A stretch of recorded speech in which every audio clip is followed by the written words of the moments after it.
ब्रह्मा गुरु विष्णु गुरुदेवो महेश्वरः गुरु साक्षात् परब्रह्म तस्मै श्री गुरवे नमः। आपदा अपहर्तारं दातारं सर्वसंपदां लोकाभिरामं श्रीरामं भूयो भूयो नमाम्यहम्। मनोजवं मारुततुल्यवेगं जितेन्द्रियं बुद्धिमतां वरिष्ठं वातात्मजं वानरयूथमुख्यं श्रीरामदूतं शिरसा नमामि।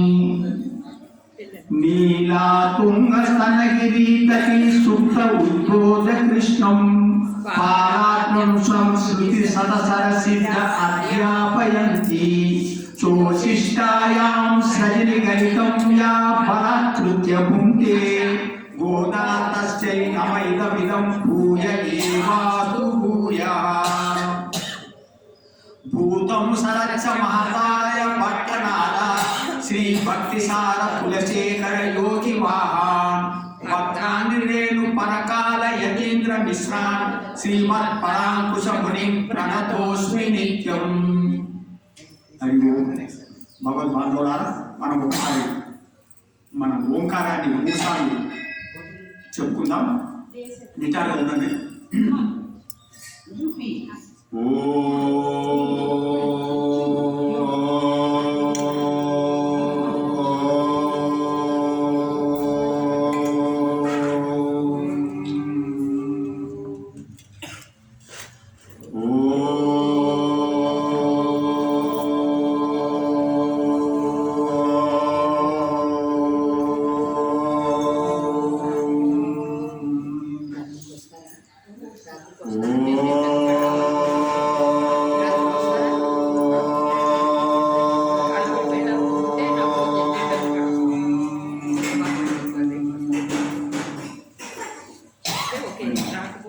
భగవద్ బాంధవులారా, అందరికీ హృదయపూర్వక నమస్కారం.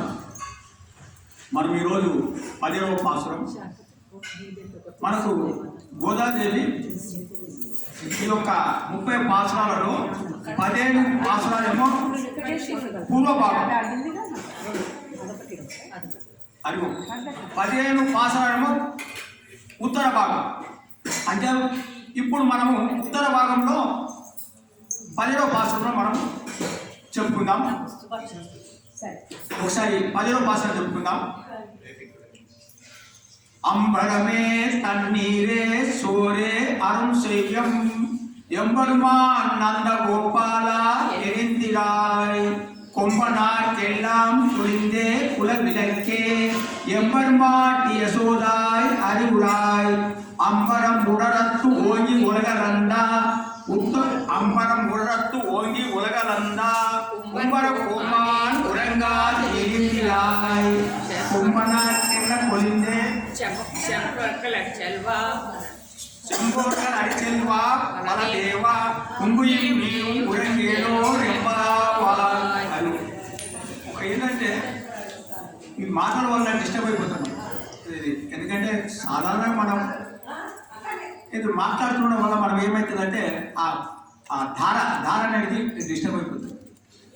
కొంచెం శ్రద్ధగా మనం ఒక 5 నిమిషాలు చెప్పుకుందాం.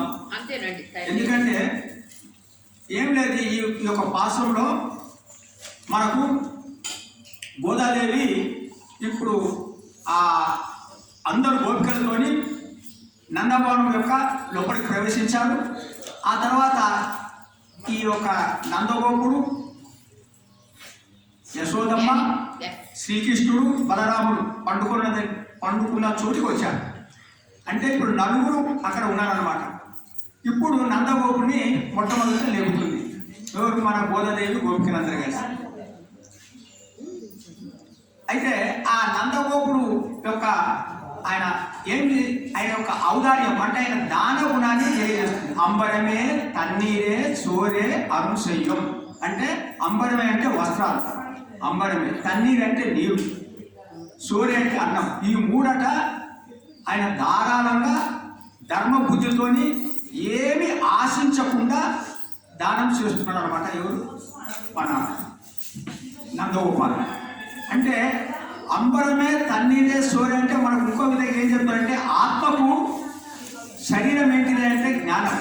మన యొక్క శరీరాన్ని కాపాడడానికి వస్త్రాలు కావాలి. ఇవి వస్త్రాలు ఇస్తున్నాం. కానీ మన ఆత్మకు శరీరం ఏంటిదంటే జ్ఞానం, అంటే పరమాత్మ జ్ఞానం ఉండడము. ఇది మన ఆత్మకు జ్ఞానం అనేది వస్త్రాలు. అది ఇంకొక అర్థం అన్నమాట.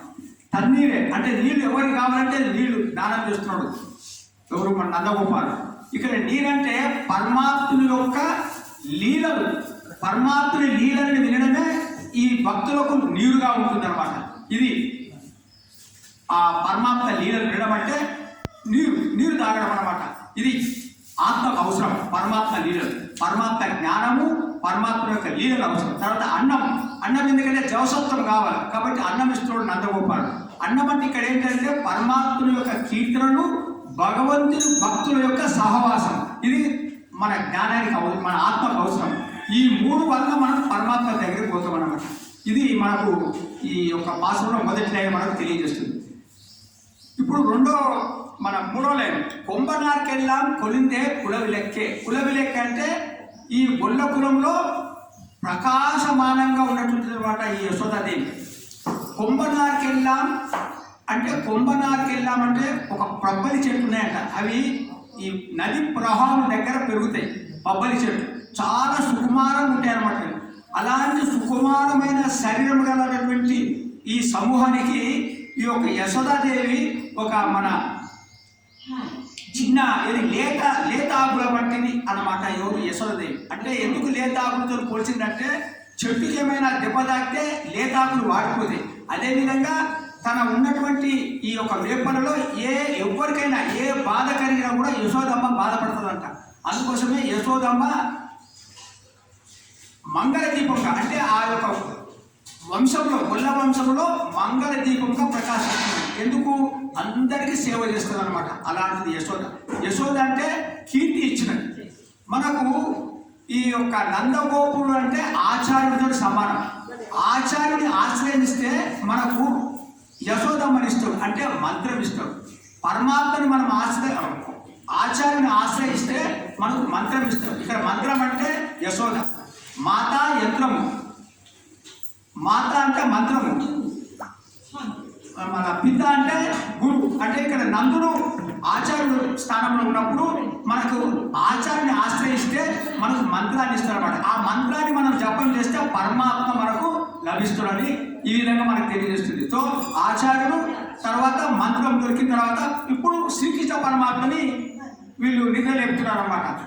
ఏమని? అంబరం ఊడరత్తు ఓంకి ఉలగాలంట. అంటే అంబరం అంటే ఆకాశాన్ని, ఊడరత్తు అంటే ఛేదించుకొని పెరిగి 3 లోకాలను కొలిసిండు.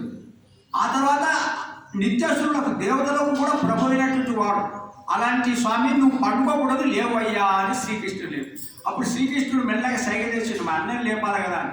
అంటే పరమాత్మ దగ్గరికి పోవాలంటే ముందు భక్తులను ఆశ్రయించాలని ఒక చిన్న సైగ చేయడం వల్ల ఇప్పుడు అన్నగారిని బలరాముని లేపుతున్నాను అనమాట. గోదాదేవి ఏమంటుంది?